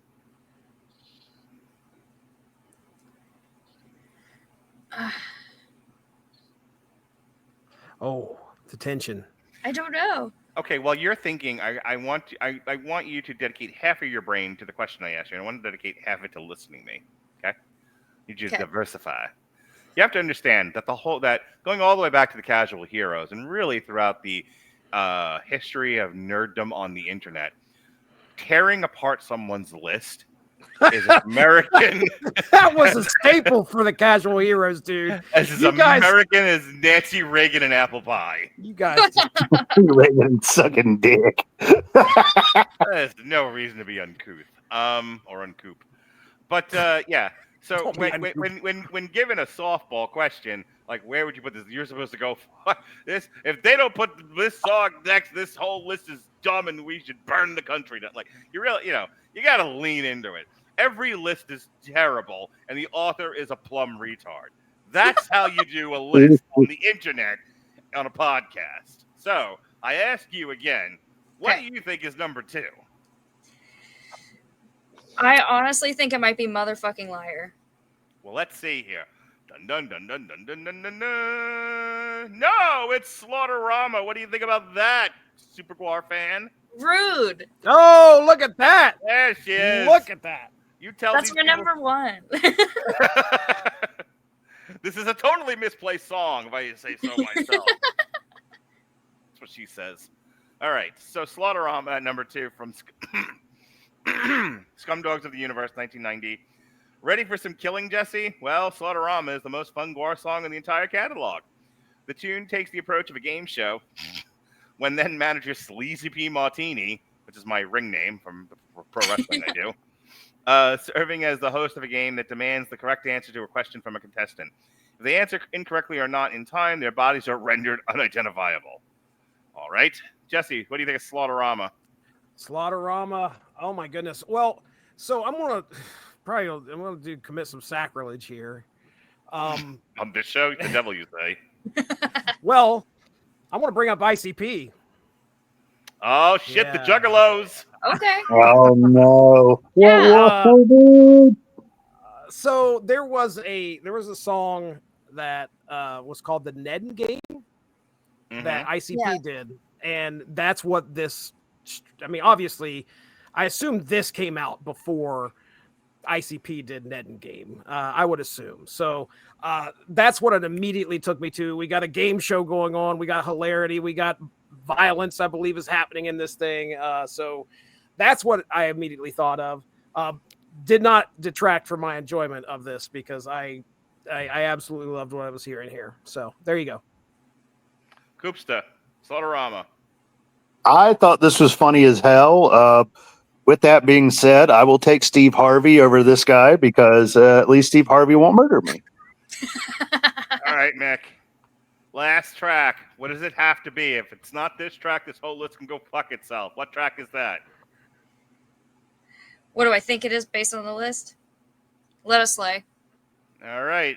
The number 1 song, according to Loudwire, for Gwar is... Nope. Immortal What? Corruptor. Oh, that's still a good song. All right. It's so positive. It's like, you don't get to do lists anymore. Hey, I said Slaughterama should have been 1. You're getting there. Immortal Corruptor. First thing, Odorous Arungus has stated that he believes the Immortal Corruptor is the best song Gwar have ever written. The band has always used backing vocals to perfection, with no exception here. Though this song clocks in at under 6 minutes, it still has that epic feel and easily one of the most fun moments at a Gwar show. No, the most fun I had at a Gwar show was when they did Fuck This Place at the end. That was my favorite. That was my moment. It's not Way even to on send this it out. list. You know what? Go fuck this list. This guy doesn't know Gwar, this piece of shit from Yeah. Loudwire. That's how you do it. Am I being too nice? Yeah, it's way too nice. How that's- dare you? Fuck You this be- list. Gwar should kill him. Okay, good. I was going to say, like, you just be you. Jesse, what do you think of this list? Oh, wow. Some good hits on there. All stuff about, I heard about 70% of that, 70, 80% of that, and I liked it all. So obviously, Spotify knows this is Gwar. Oh, man. You see what I did Robert, there? any thoughts on this list? I thought, to be honest, I don't know much about the band, but I will say this list can't be any worse. That time that fuck put I Disappear at number 10 of the Metallica list. Oh, yeah, fuck that guy. That guy should be beaten by Gwar and came all over and have his tits chopped off, and whatever else they do at a Gwar show. Yeah, he should get ramrodded by like multiple cuttlefishes. Yes, absolutely. A gangbang of cuttlefishes is the name of my next band. Ooh. All right, Robert, you've got the last song of the night. What is this song? What is this? What is this French, Portuguese, necrophiliac, fucking goth, jazz, toaster oven shit you're playing for us this evening? I actually don't know where they're from, but it's all in Spanish. And I remember finding this band when I was in college Spanish class. The first time I failed it, not the second. I had to take Spanish 3 times. It's kind of fucking embarrassing at that point. But I was trying to find fucking heavy metal in Spanish just so anytime the teacher gave me shit, I can be like, it's in Spanish. What do you want from me? I'm studying. Yeah. So, because I couldn't remember. I don't know how to speak your guttural language. So this is Spanish death metal. And as far as I'm aware, this is a video we could have some fun with. All right. So what's the name of the band? Osamenta. And what's the name of the song? Bahia Mortal. Okay, because we all know that I don't read foreign shit. Here we go with Osama bin Laden's Baja Mortal. Baja Boy.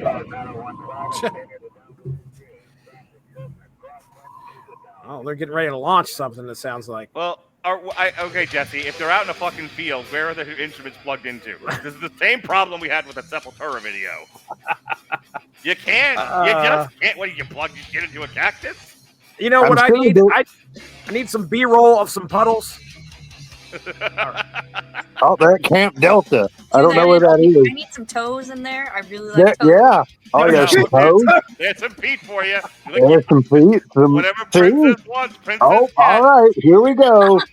Splish splash. He's going to be taking a bath. Oh, goodness. Yeah. We are. Oh. This guy's getting interrogated. Yeah, he really wants to know where Bin Laden is. They have brought in the band. What was that torture? Was that the? Yeah, they brought in. Yeah, they used it for our Arab friends that were prisoners of war in order to interrogate them and try to get information. Good. They would strap them to a chair and play Metallica at loud volumes. And goddamn it, if it was anything from Saint Anger, yeah, I can imagine how torturous it was. Oh God, the symbols. But meanwhile, this guy has to go bobbing for apples. Camp Delta, bobbing for apples. Camp Delta is the failed experiment when they're like, we're just going to do this live. We aren't going to worry about playing recordings. We are bringing the band in. Well, you know what happened? Lars sued is what happened there. You can't play our stuff. Gotcha. Oh, this must not be like the Barber College prison, is it? Probably not. No. Something gave me the idea. Let me say something. I'm really impressed you hit that note, by the way. Right, that was amazing. Let me say something nice about this song so Chris Bailey can have sex with his wife tonight. It's good. It's actually a pretty rockin' tune despite our shitting all over it. See, that's why I picked it, though, because I thought y'all would have some fun. Oh, good. He's, But what do I have to wear a mask? It's like we know we're about to strap you to a wall, Jesus Christ pose, but we don't want you to get COVID. Please.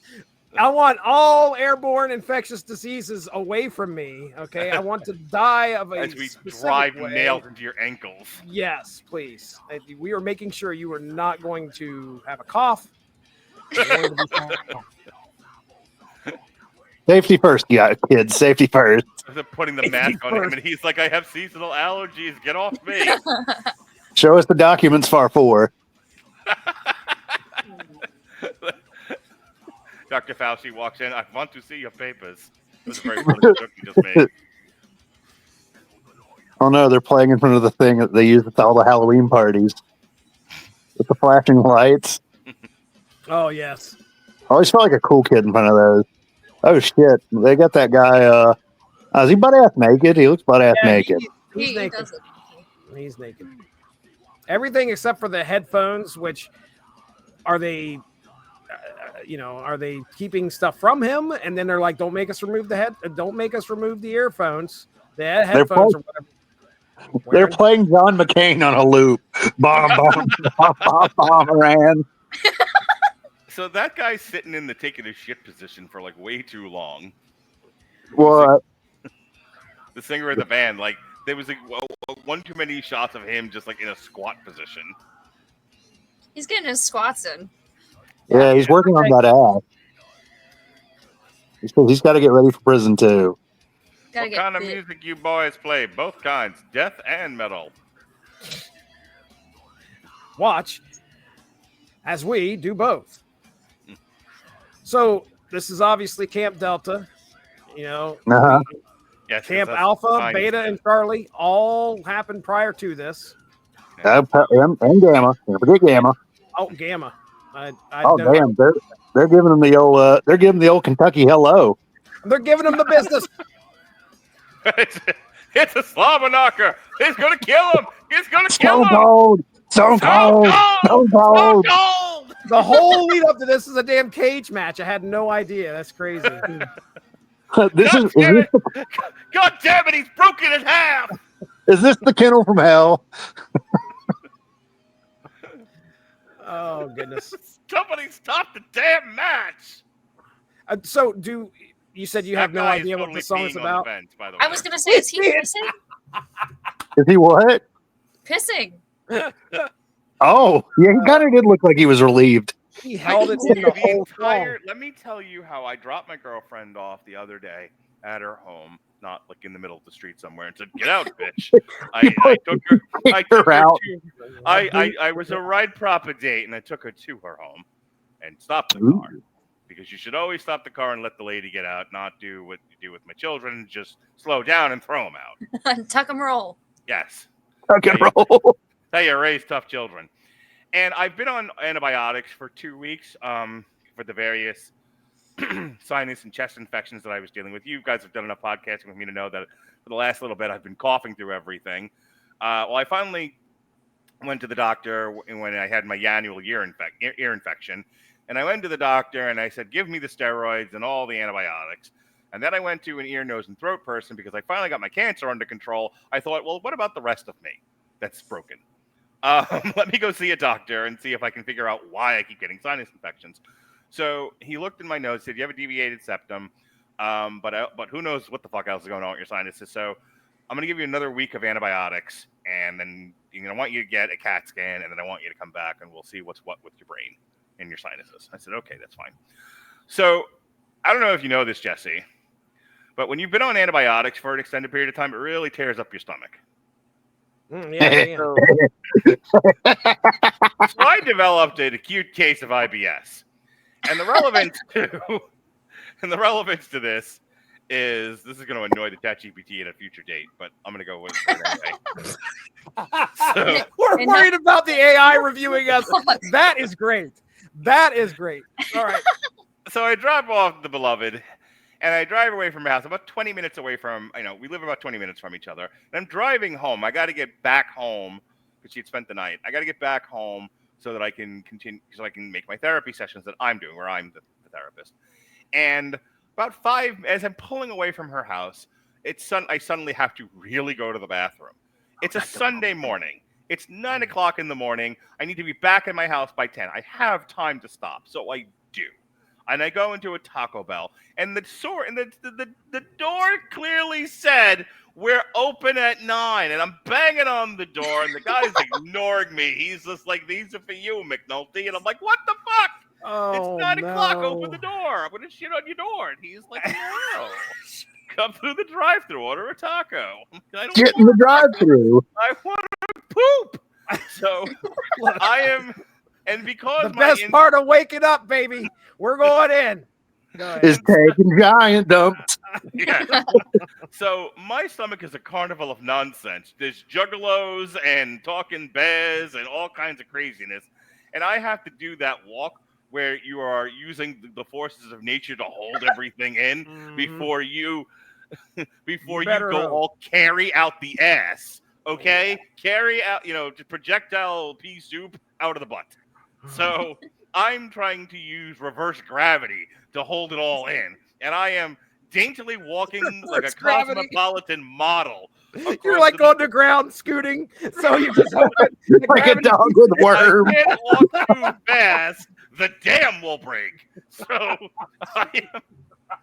I am sashaying to the Dunkin' Donuts across the way, and there comes a point in the condition that I was in, brought on by the amount of antibiotics I was on, and possibly age, and a sphincter that has decided to quit on me.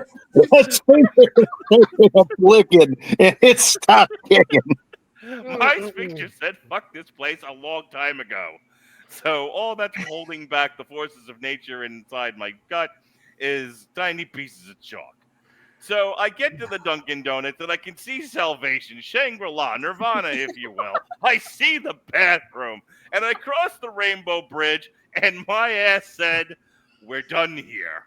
So as I'm walking, I can feel the clam chowder leaking from my head. Dude. And there's nothing I can do.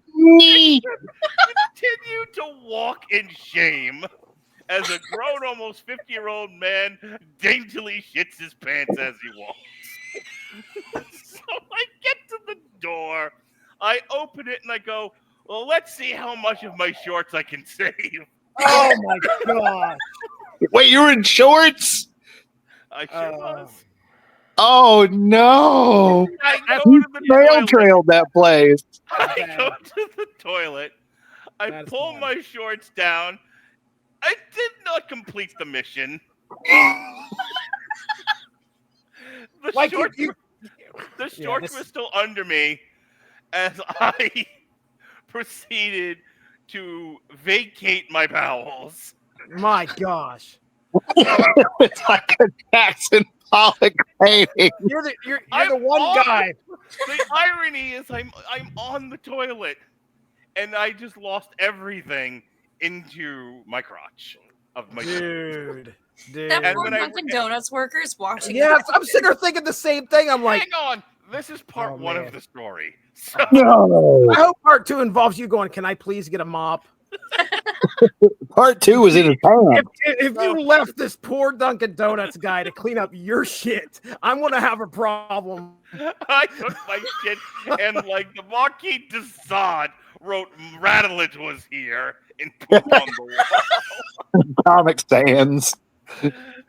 I wrote "fuck you Taco Bell" and walked out with no pants. No, that would be a misdemeanor. Anyway, so That would be, yeah. I pull my shorts all the way down and I stare at my shame, and I clean up myself as best I can, and then I clean up my shorts, and I have to now basically take a Dude. Mexican shower in this place because I am covered. I look like Hunter Hearst Helmsley in the hog pen match. I'm just look it up, child. You'll laugh when you see it. Oh, So- wow. Oh no. Yeah, Robert gets that joke. I do. So I throw my shorts in the sink, and it's like I thought I had finished cleaning myself. I hadn't. So I turn around and I've now left a Reese's Pieces trail of poop behind me. Like, I didn't even know that was there. It was like I was in my own personal hell. Every time I turned around, there was new poop. How did I do that? Where did I? Is that mine? I don't even feel it. My asshole now so destroyed. I don't even feel the poop coming out anymore. Am I that dead inside? Literally. Oh. So I go back to the toilet and I think about my life decisions, and I continue to try to get the rest of this done so I don't continue to do what I'm doing. And I take an entire forest full of toilet paper and paper towels. Luckily, usually those things are huge. Those rolls of toilet paper are nice and If this had been swole. one of those bathrooms where there was no toilet paper, I'd have killed myself Oh in that my bathroom. God. I'm not even joking. I was gonna say that'd be your own hell. You would have thought you died and went to Yeah, I would still be You in had to there. use I'm your like, sir, you can't loiter in here. Trust me, you don't want me to come out, and you don't want to come in. Didn't help. This ain't Didn't loitering, help. buddy. Trust me. I ain't loitering. So I clean my shorts, I clean the floor, I clean the toilet. Oh, And wow. then now my shorts look like I've just been on a water ride, a shitty one. Hey! Hey, hang on. And I put my sweatshirt back on, my shorts, my tank, my flip flops. I look around and I go, well, this is the best. This isn't quite as bad as the time I blew up the bathroom at the AMC during I Saw the TV Glow. It's as good as it's gonna get. And I put my shorts on. They are cold, they are wet, and they are full of shame.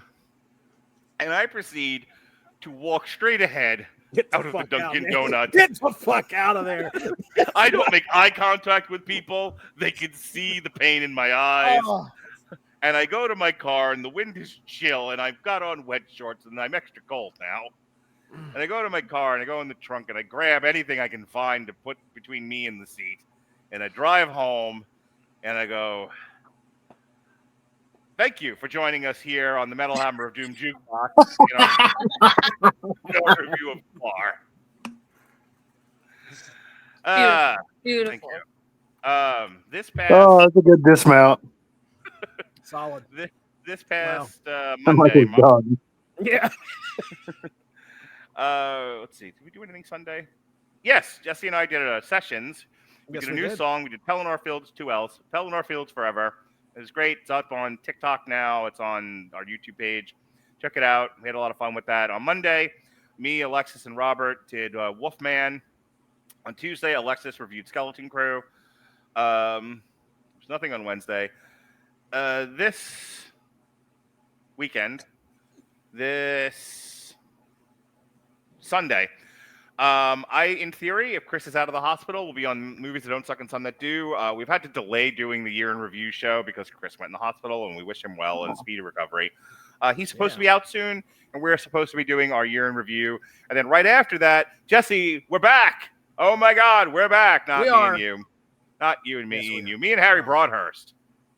The Indie-Siders, Chico. We're back at 10 o'clock. We're going to be talking the People versus GCW, Saturday night's main event, and whatever else, professional wrestling is limping to the barn with. You excited, Jesse, to hear the return of the Indie-Siders? Jesse, have you seen the logo for the Indie-Siders? I cannot wait. Mick, I want As a matter of fact, I have. It's fantastic. Mick, I want your attention and approval. Are you ready? Yeah. Don't bring her into this.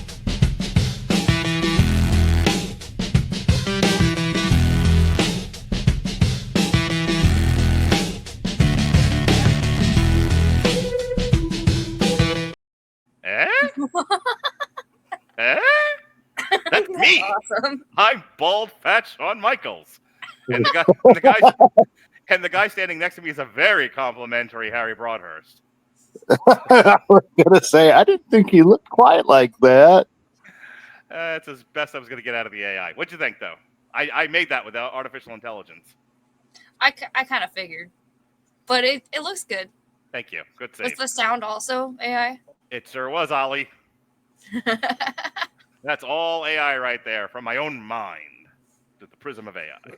So the Indie-Siders are back. On Monday, we will be doing a triple feature. We've had to edit this just a bit, but we will be doing, now that the Oscar nominations have been announced, myself and Robert Winfrey will be doing a triple feature of Conclave, A Complete Unknown, and The Brutalist. And that'll leave, I think, 2 movies left for me to see for the Oscars show. On Wednesday, I will be reviewing with Alexis. She'll be hosting The Bear Season 1. And then on Thursday, the other cutie patootie, she bats her eyes and she gets anything she wants. Shay Tate and Jason Teasley, who if I don't call him cutie patootie, he'll get jealous and mad at me. We will be kicking off Black History Month with a focus on Black musicals, specifically The Wiz, starring Michael Jackson, Dreamgirls, not starring Michael Jackson, and Purple Rain, starring the late Prince, which I cannot show my children because it has the boobies. And so, I know. Cover them up. No, I'm trying. My only resolution in 2025 was to not show my kids totally inappropriate things. So, Mistakes were made in 2024. What are you saying, motherfucker? Really? Purple Rain is where the line's drawn? I mean, I had to draw the line somewhere after Bad Lieutenant. Okay, that's yeah. fair. Hey, get out of here, you bother me. All right. So that's what I got going on. Mick, you paint anything recently? I set up a page on Facebook. I'm going to see if I could try to do this and present it. So Yeah, I you can can. show. That's what Alexis does. Go ahead. Show off your presentations. Sharing. Hopefully she painted something because Mark definitely did. Oh, That's boy, did I okay. paint something. Oh, good God. So it's called Mick Creates, and it's on Facebook. And I'm very proud of it. Let's go to the main page here. So something I painted recently was for my Oma for Christmas. Aw. A nice little scene there. But I also started advertising that I'm doing lover's eye lockets for $30. So essentially I just do a tiny painting of whoever's eye. And that's just an example. That's my eye Is right that there. like to paint their eye? Like, how does that not make them go blind? What? Nothing. Please continue. But yeah, I got all my stuff. I used to do some photography stuff, so that I got a page there. And just over the years, Neato. there's a lot. So yeah. Stop sharing. There we go. All It right. worked. Mick, when is the next time you're going to be on a Radulich and Broadcasting show? The next Metal Hammer of Doom. Well, before that, actually, and why don't you talk about this? We are going to be doing a special episode of the whiskey. You're gonna make me give up a Friday night with my various whores, so I can give you attention, so that we can talk about your live Pink Floyd fest. Oh, that is right. Yeah, we got Pink Floyd Fest. Cutting into my naked up. swimming time, lady. You better plug this thing. It better be good. God damn, pal. But Dorian's working really hard, and so am I. Well, Dorian's doing the work. I'm doing the ideas. Half and half of the videos that are going to be played in the background while this band is playing. So they brought over a bunch of musicians in order to play Dark Side of the Moon and The Wall back to back. Cool. And so it should be a lot of fun. Yep. So she's gonna come on the Whiskey Rebellion, and me and her are gonna. She's gonna basically. I'm just gonna sit and listen. You're gonna tell me all about this Pink Floyd experience, and I guess we're gonna play some videos. Yeah. Good. I'm very excited about this. Yes, we're gonna play some videos. You bet you are, Mark. All right, get out of here, kid. You bother me. I bother. All right. But after that, yes, she will be. In theory, you'll be back March 20th. We'll be doing a streaming movie catch-up. We'll be doing Back in Action. You're cordially invited in the Electric State, and that'll be you, Mac, Robert, myself. Who knows who else is coming to this thing. And then the next Metal Hammer of Doom Jukebox is actually March 30th. Yes, we always take an extended break because we have to do all the Black History stuff in February. So we'll be back March 30th with Lacuna Coil, Sleepless Empire. Jesse, how about that shit? Oh, boy.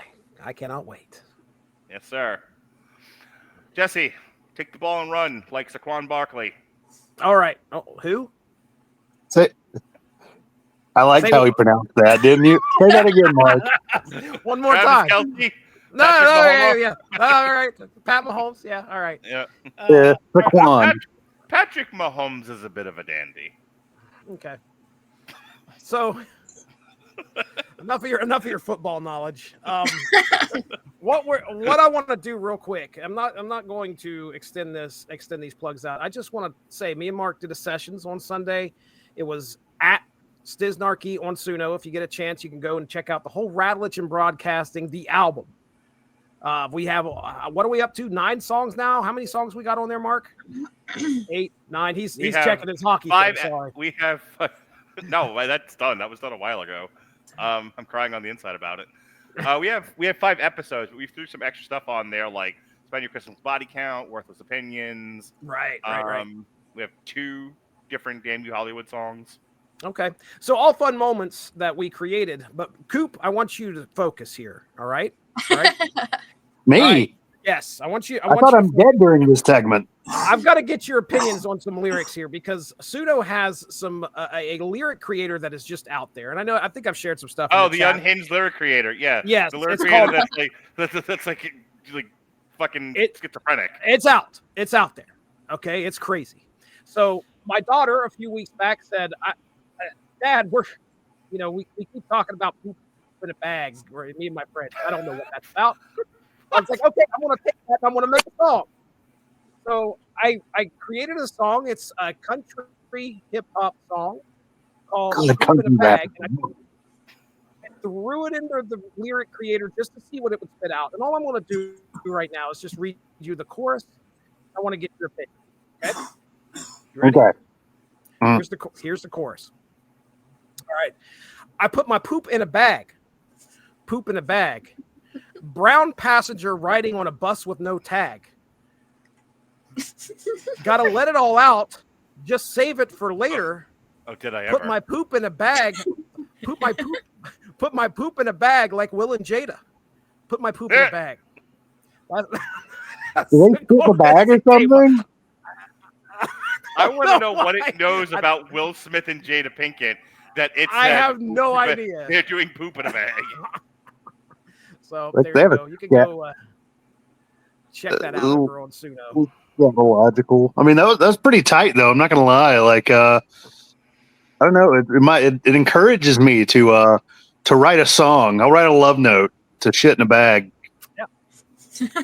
Jesse, I sent you the lyrics to "Pencil in Your Eye." If you want to take, the transcript, it's funny because if you want to take the transcript of that podcast and put it into the Suno lyric generator and see what it comes up with, that would be hilarious. Oh my goodness. Yes, it would be. Yes, it would be. That's my plugs. I'm done. Poop in a bag like Will and Jada. All right, folks. That's Robert Cooper. She's Mick Wanamaker. That's Juicy J, Jesse Starcher. I have to do a sound test with Harry Broadhurst. Be well, be safe, and behave.